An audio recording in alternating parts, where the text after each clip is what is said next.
Hi guys, Olive here today to tell you about some of the 2020 nonfiction releases that I am highly anticipating. This is the time of year when the publishing industry starts to wind down and everyone starts to look ahead to the next year's book releases. And since I've been reading and reviewing a whole lot more frontlist titles than I ever have before, I've been paying a lot closer attention to what books are on the horizon. As a result, there are quite a few 2020 books that I am extremely hyped about, and even though there are fiction and nonfiction titles that I'm interested in, I thought I would tell you about the nonfiction books here in this video because I feel like you might be less likely to hear about those out there in the world. So these are just 12 of the many fantastic new releases that are currently on my radar. So let's start talking about the books. Let's move chronologically. The first book is due to be released on January 7th, and that book is called The Magical Language of Others by E.J. Koh. This is a short memoir primarily told in letters between the author and her mother. When she was 15 years old, after having lived in the United States for a decade,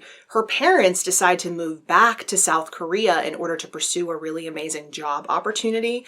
But they decide to leave her and her older brother behind. During that period of time, her mother wrote her letters, which the author has since translated from Korean and compiled in this memoir. And from what I read about this book, it seems like it's pretty much solely composed of those letters and then the author's memories from that period of time. There's not a whole lot of deeper introspection going on from what I hear about it, but I also hear that it's really elegant in its simplicity. I'm really excited about this one. And then on January 21st comes Cattail the Wild, Weird Battle to Save the Florida Panther by Craig Pittman. This is the story of how the Florida panther very nearly went extinct, but made an unlikely comeback as the result of the actions of some very dedicated individuals.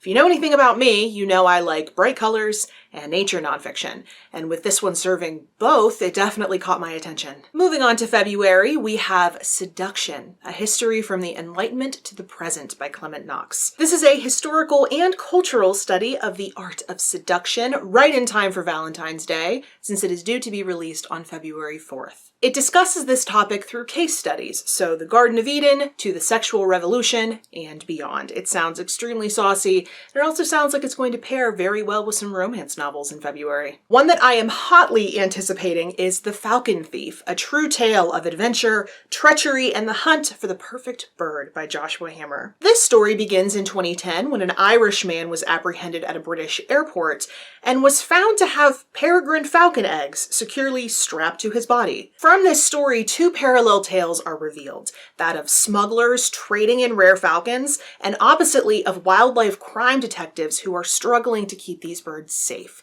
The bird nerd within me is screaming with excitement. This book comes out on February 11th. This next one also comes out in February. It's called Lurking, How a Person Became a User by Joanne McNeill. This book is all about our lives spent online, how the internet is bringing us together while it's tearing us apart, and it also looks at what we're willing to trade for the conveniences that the digital world provides. This is something that now affects nearly all of us as more and more of the world starts to go online. I know it affects you, since you're watching this video on the internet right now. It affects me as a creator on the internet. I certainly have a lot of my own opinions about things that I suspect she will talk about in this book, so I will be very interested to hear her opinions and compare them against my own when this book comes out on February 25th. This next one is due to be released on March 3rd. That book is called Spirit Run, a 6,000-mile marathon through North America's stolen land by Noe Alvarez. This is the memoir of a man born to Mexican immigrant parents who wanted more for his life than just working at a fruit packing plant into infinity. He was lucky enough to earn a scholarship to school, but when he got there, he really struggled to connect to his peers. This is his story of how he dropped out of school and joined a group of people from various cultural backgrounds in a run from Canada to Guatemala. This sounds intensely powerful. Another memoir that I know is going to be as powerful as it is heartbreaking is called Still, a memoir of love, loss, and motherhood by Emma Hansen. This is about the author's experience with very late-term stillbirth.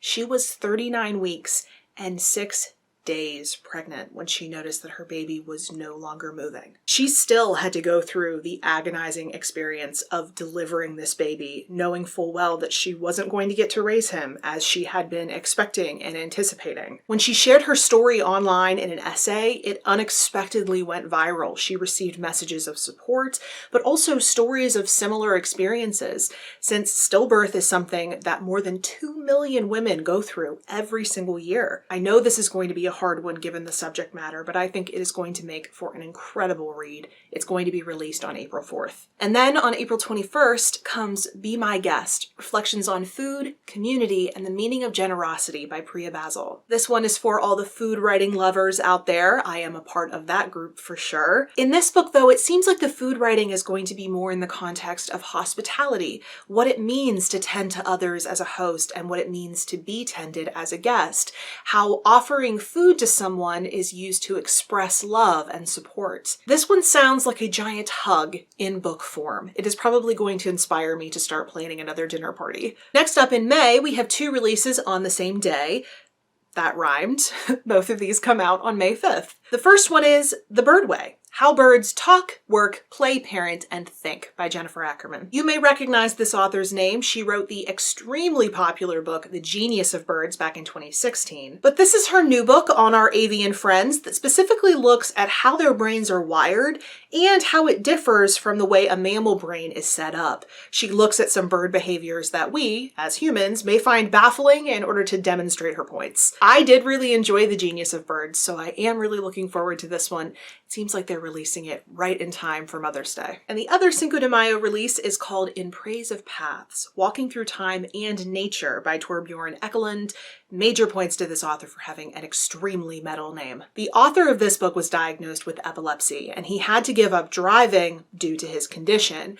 And as a result of that, he started walking pretty much everywhere, and he started to develop this deep interest in paths. In this book, he combines his own experiences with walking with stories from literature about walking, and the whole time he wonders what we're losing in a world where we're all turning to speedier methods of transportation. Ironically enough, I actually recently hauled a book by the man who wrote the foreword to this book. I'm wondering if I should read them at the same time. The penultimate book on this list is going to be released on June 16th. That book is called The Lost Pianos of Siberia by Sophie Roberts. This is a debut work of nonfiction from travel journalist Sophie Roberts, and in this book she looks at the relationship between Russian culture and piano music ever since the westernizing reign of Catherine the Great, and she specifically looks at how these giant musical instruments made their way to snowy, remote Siberia. I actually first found out about this book because the author followed me on Instagram because my life is extremely weird,